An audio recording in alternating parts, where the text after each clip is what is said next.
Во новата сезона од втората женска фудбалска лига учество ќе земат 8 екипи, избројни екипи како и минатата сезона, со еден дебитант, а тоа е екипата на Слободен.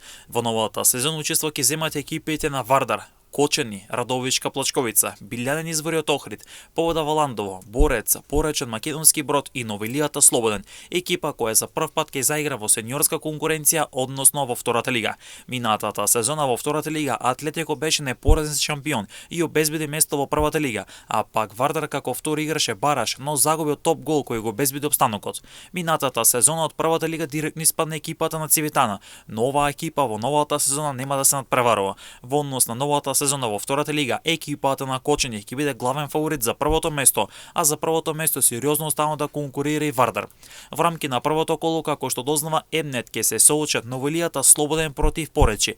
Повода Валандово ќе биде домаќин на Борец. Вардар ќе ја пречека Плачковица, а пак Билјаден Извори против фаворитот Кочани на домашен терен. Стартот на новата сезона треба да биде на 15 септември, а во новата сезона како и во ланската ќе се одиграт вкупно 14 кола.